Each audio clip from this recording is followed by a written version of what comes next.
Hello everybody, welcome back to the channel. Today we are jumping back onto the rank ladder with Goku. This is Starterku. I absolutely love this leader. Personally for me, I like its ability and I love it's just on both players' turns. You have some interaction. I love it. I know it's not as good as the other red leaders, let's say. I still would argue that it's potentially better than Beerus, just because I know that the red package that we can just fit in there just works brilliantly. This is honestly a keepable hand, so we are going to keep that. We have these, which is great in the yellow. But yeah, I love the leader's ability. The leader's ability to just interact on both players' turns is so good. We are not going to use both, I think. Actually, no, we're probably not going to full of this game, really. Then we'll just pass. We're not going to play the Whis for no reason.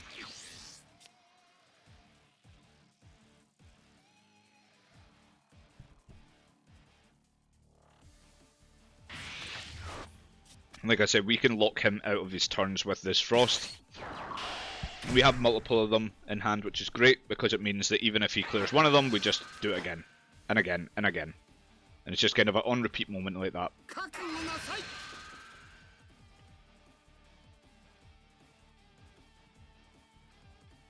I'm not a fan of this play turn 1, because you as the Frieza player want to be awakened, and you've now given your opponent a target. This is not a turn 1 play in Frieza. And I will stand by that until my grave. I've seen a lot of people do this. I've even seen God-ranked players do this, and I don't like it. I think being a Frieza leader, you want your opponent to attack into you. I think we'll just charge this. I want to keep Beerus, because Beerus is actually good into yellow. And I want to keep both of these as well, because also very good into yellow. But he's now given us an attack target, so we just don't have to awaken him. And unfortunately our hand is pretty much dead right now, so we're just going to pass. There's no point in playing these, honestly.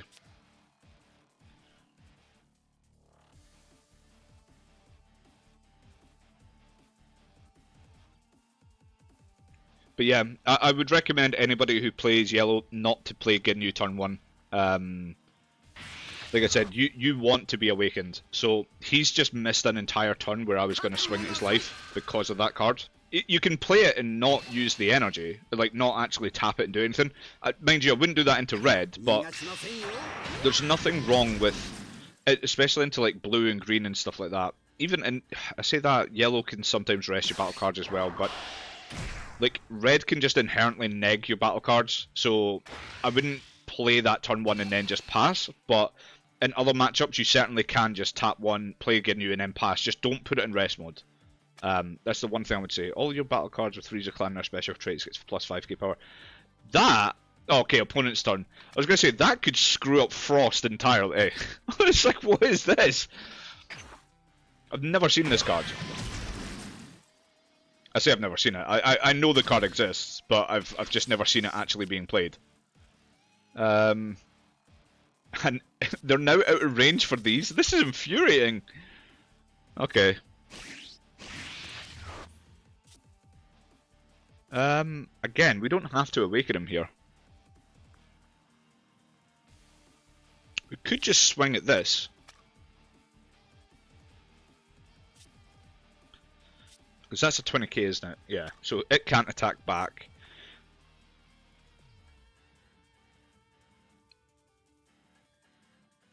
Yeah, we're going to attack into here. I'm probably just going to put a 10k on it. I want to see if he defends it.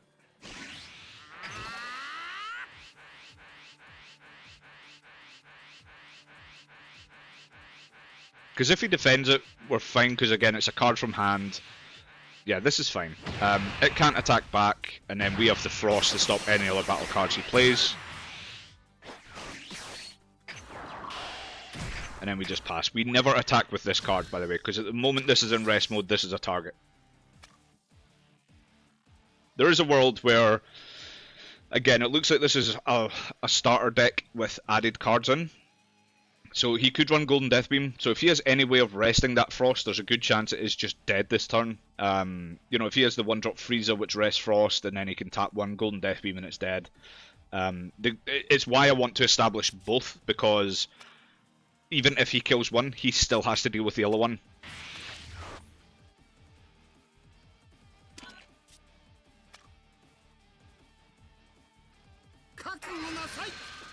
And we're going to take this because we want to be awakened, so that's fine.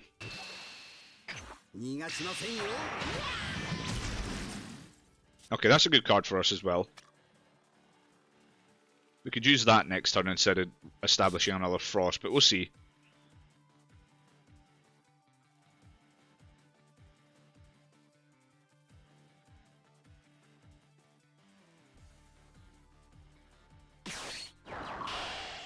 So these can't attack.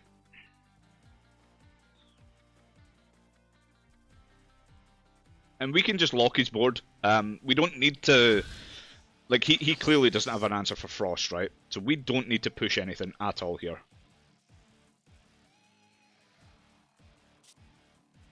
Charge-wise, I think we can just charge one of these. We don't need both. I'd rather keep these negs just on hand. We are just going to flip, because there's no reason not to. And we have a hit. So I think we actually established the TOP here. And then we could maybe go into this as well. And we could maybe just chip away his... I mean, he is going to get some cards in hand here, but I honestly don't mind it. Again, he has to deal with the Frost. So we're either going to commit to a second Frost or we're going to do these two, right? I'm not sure which one I want to do yet. I think I want TOP. I think I want this on the board.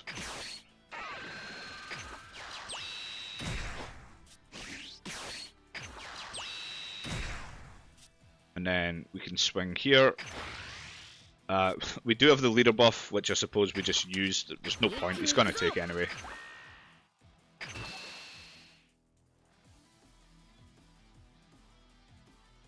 But I love this card in this leader. A lot of people don't respect this card at all. I love it in this leader. It's just the times we want to establish it is normally around that turn 1, turn 2. So the ideal play is that we have the Roshi Self-Awakener. And then the Roshi Self-Awakener will reduce this by 1. So on our turn 2, we can use the Roshi Self-Awakener, take our life, tap 1, play this, and we still have an energy open to play with. There's not likely going to be many targets. You know, we could play this, for example. Or we could even, you know, if we have the Roshi Cantrip, for example, that does give us options.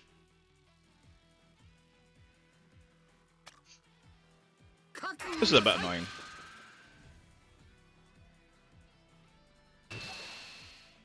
Yeah, so he's 15. We're not doing anything here.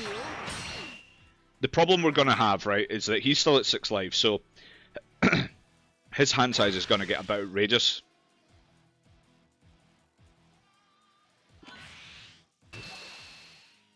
Okay, so we're just going to do both skills here, and then we'll put on a 10k ourselves.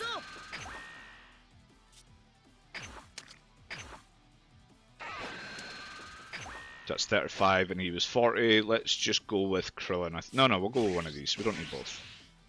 So it's 45.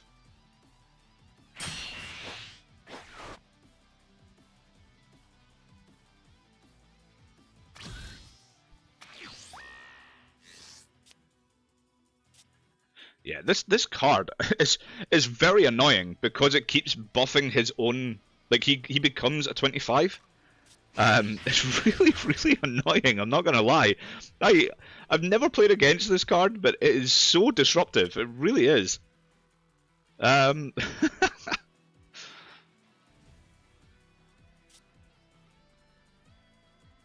what we're gonna do here, I'm honestly tempted, right, to swing. We can put this on, neg this by 5, and then we do a tap 3. I think that might be the best play. So we'll do it on this though.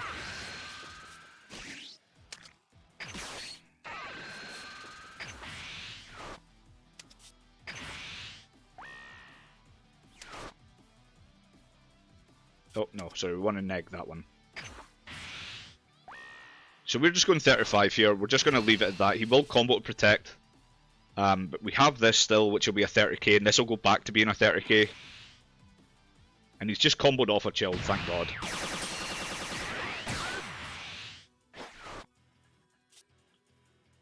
So So we have to kill that card first. We don't take the life, we just kill this. So then that goes back to being a 30, and then we can just swing here. We'll do the leader skill. We'll make it a 30, and again, we just force some hand. We just want to get cards out of his hand just so that he is protecting this. And it means that the more we attack into this, we're not attacking life. But he lets it die, which again is fine by us. We are going to do the Roshi cantrip just to get a draw. That's the Roshi I was talking about. So this Roshi with this is really good. We're just leaving that at 25, no reason to do anything else. And again, he has the hand size, but he has to get rid of our board, and he has to get rid of this. He is now in the danger stage of being at 5 energy, so he can start putting out really high power attackers, which means that Frost kind of loses his edge. But we're still fine with it, honestly.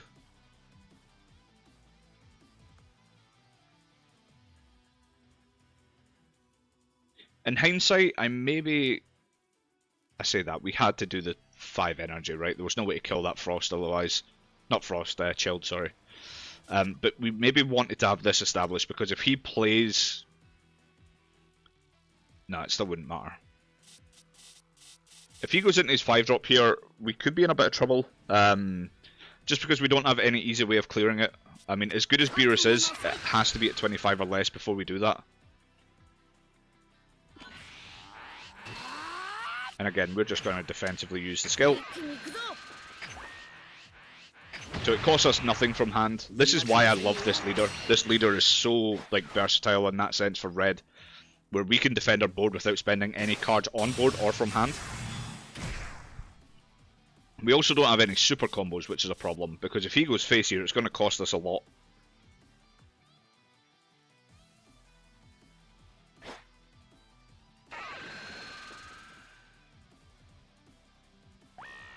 It really didn't matter which one he went into there.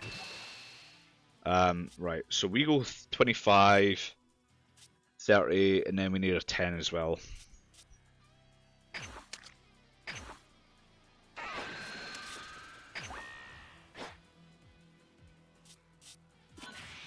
And we'll probably do the Frost, because it's kind of lost its edge now. We're not establishing a second one.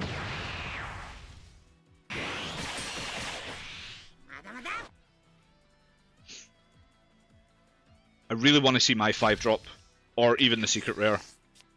Unfortunately, we're seeing neither. We're just going to combo this. Charge this. Okay. So we can attack into that card. It's just we don't have anything that's going to make this easy on us, unfortunately. So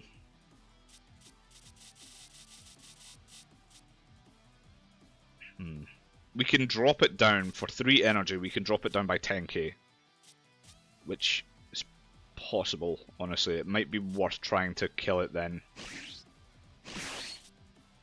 We're going to play this first, because we can just combo this off it as a 10k as well. Our hand is getting a bit ridiculous though.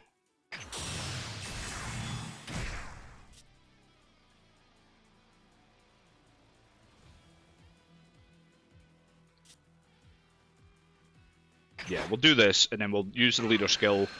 We're not obviously taking a life, we're going to neg it by 5, and we'll do the leader skill to give it a buff. Now, if he protects us, it's likely going to be his entire hand. We just leave it there.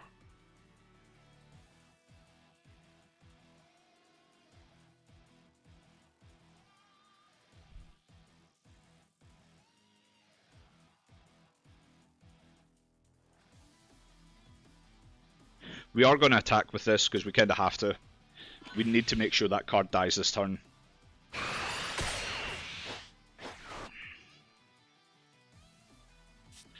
I'll attack the leader first.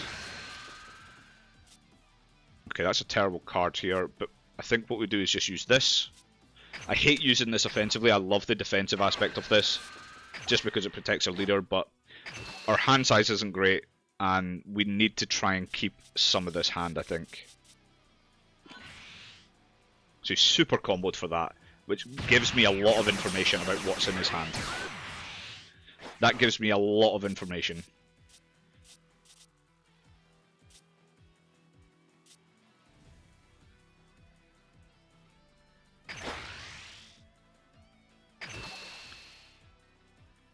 The fact he's supered, if he has 5s and 10s and he's supered there, no, so he's done it again.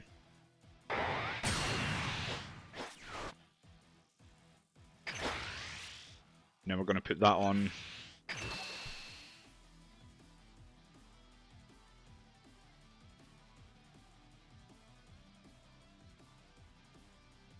So again, he's protecting this card. 3 super combos. 3 super combos.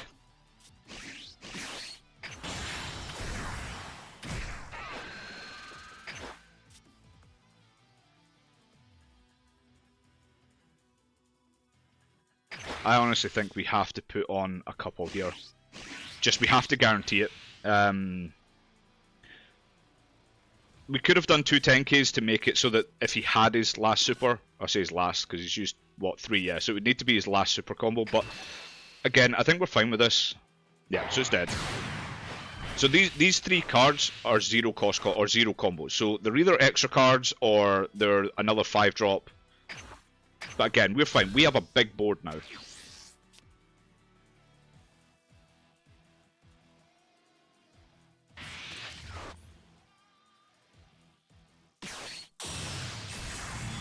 So I expected that.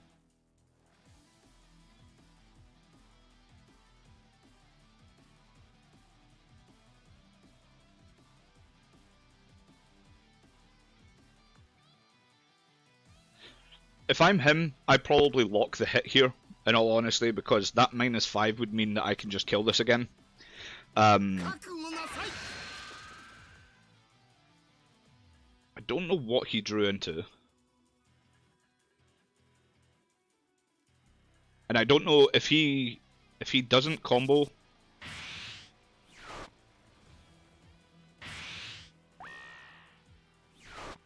Yeah, so we can get out of it. You know, lead skill in this.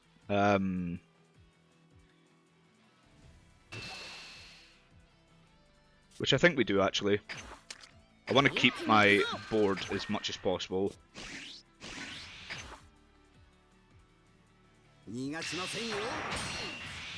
And then with this, we might actually just play it and attack. We don't need the discard.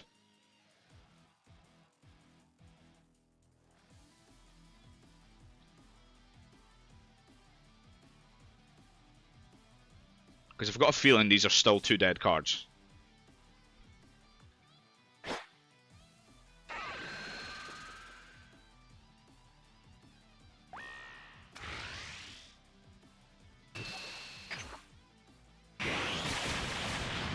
So we're playing with no hand, but we just have a big advantage on him. We also have Frost as a 10k combo, just in case. We are going to skip charge. And then we're actually just going to try this right off the bat. I'm not comboing the Frost, I'm going to use both skills.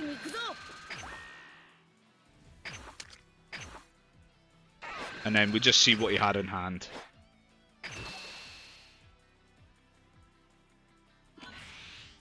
So he did have a combo card. And then we can just go 25, combo the Frost.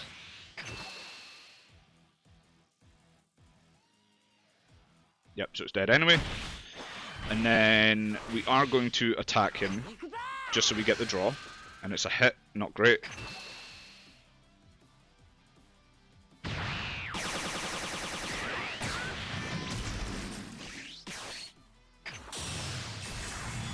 Obviously not do the effect because there's no reason to, and then we'll just swing for 35k critical. And then we will just play the Roshi to get a draw. And then we can just pass again. It's just taking our time. There's no reason to just be swinging face on repeat. We need to clear that board, especially with his hand size and what he had. And like I said, the moment that he used that super combo, I kind of knew that that card was dead that turn because it told me he had no other combo power in hand. Like, if you're resorting to a super combo when you're even on power, I know that you don't have anything. It just gives you that information straight away. You just have to obviously decipher it.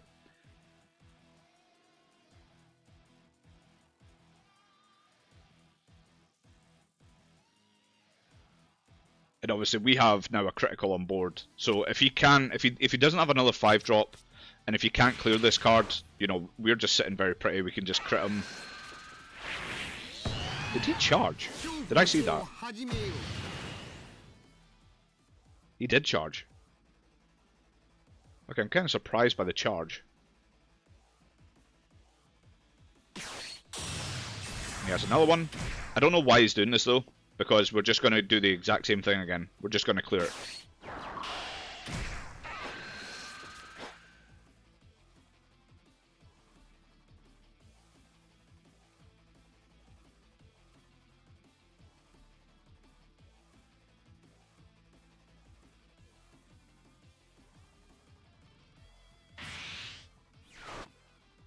Golden Death Beam. And he'll probably attack here and lock this, I would imagine.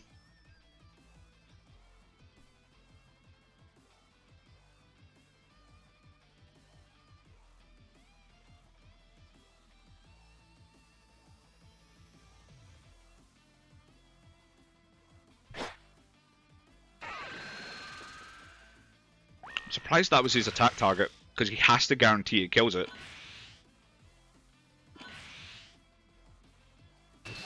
So that's 15, right? So he's 50k. 40, 45, 50, yeah. So we don't have... He was lucky that he had a 10k combo there. But he now has no cards in hand. So we can just kill this again.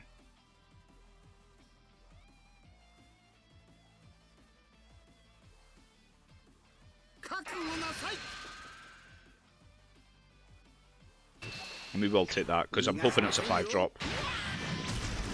And it's not, but that's fine. Okay, now he's awakened actually, that untaps. I forgot about that. But he's got one card, and we could essentially just pressure him down. We're on 6 light, 6 energy, so we're not charging anything. So we're just going to go 20.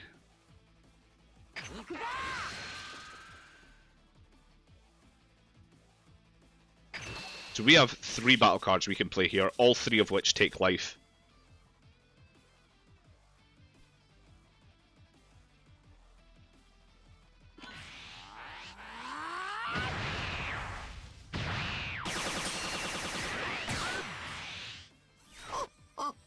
We are going to take life, I think. We just want the additional combo power.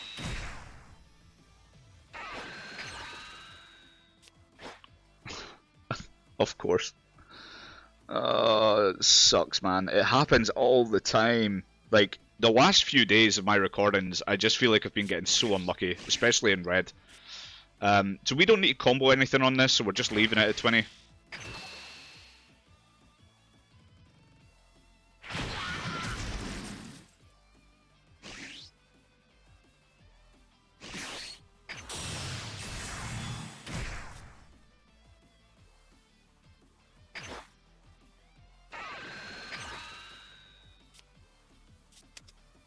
And at best, that's going to be a 10k, right? It could be a super combo. He might have got damn lucky and found a super, but what we're going to do is we're just going to buff it off the skill.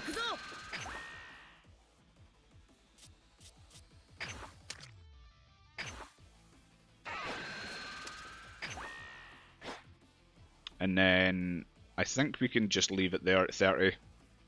If that was a super combo, like, there's nothing we can do about that. But 30k is fine, and then again, if let's say this life was a super combo, that would be 30k at maximum. Should we go 25, 40, and then we can just dump.